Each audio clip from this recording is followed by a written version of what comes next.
শাসন ক্ষমতা হারানো বা জন আস্থার সংকট যে অবস্থাতেই হোক আওয়ামী লীগকে টিকে থাকতে ও ভবিষ্যতে সক্ষমতা ফিরে পেতে হলে সাংগঠনিক পুনর্গঠন প্রথম ও প্রধান কাজ। সত্যিকারের তৃণমূল নেতা তৈরি না হলে দল দীর্ঘমেয়াদে দুর্বল হয়ে যাবে। তাই পুরনো ও বিতর্কিত নেতাদের সরিয়ে নতুন নেতৃত্ব তৈরি করার কোনো বিকল্প নেই। তাছাড়া দলের মধ্যে শুদ্ধি অভিযান পরিচালনা করতে হবে, পরিবারতন্ত্রের বাইরে আসতেই হবে এবং গ্রুপিং করা নেতাদের ক্ষমতার বাইরে রাখতে হবে। একই সাথে বিরোধী দলের সাথে নীতিভিত্তিক সংলাপ করতে হবে। ভবিষ্যতে নির্বাচনে অংশগ্রহণের জন্য সহনশীল পরিবেশ তৈরির জন্য রাজনীতিতে শত্রুতা নয়, প্রতিযোগিতা প্রতিষ্ঠা করতে হবে। আওয়ামী লীগের বড় সমালোচনা হলো ক্ষমতা কেন্দ্রীকরণ ও অহংকার। এ থেকে বেরিয়ে এসে দলকে রাজনীতিতে মানবিক চরিত্র পুনরুদ্ধার করতে হবে। তরুণরা এখন আর পুরনো স্লোগান বা কৃতিত্বে আগ্রহী নয়।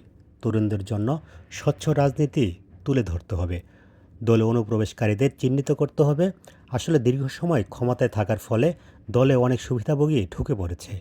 এই দলীয় পরিজীবীরা জনরোষের প্রধান কারণ। তাই দুর্নীতিবাজ নেতাকর্মীদের বহিষ্কার করে পরিষ্কার চিত্র তুলে ধরে দেখাতে হবে যে দল বদলানো হচ্ছে। অতীতে আওয়ামী লীগের কোনো ভুল হয়নি এমন আচরণ বদলাতে হবে। একটি দল যখন নিজের ভুল স্বীকার করে তখন জনগণের চোখে বিশ্বাসযোগ্য আরও বেড়ে যায়। দলকে এখন নতুন করে নিজের পরিচয় তৈরি করতে হবে। অতীতের উন্নয়ন ন্যারেটিভ আর আগের মতো কাজ করছে না।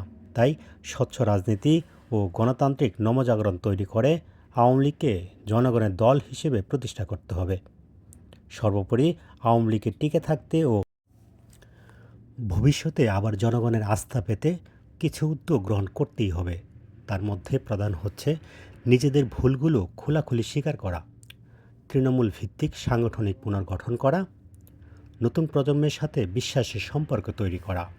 এটাই দলীয় পুনর্জাগরণের বাস্তব পথ। জয় বাংলা, জয় বঙ্গবন্ধু।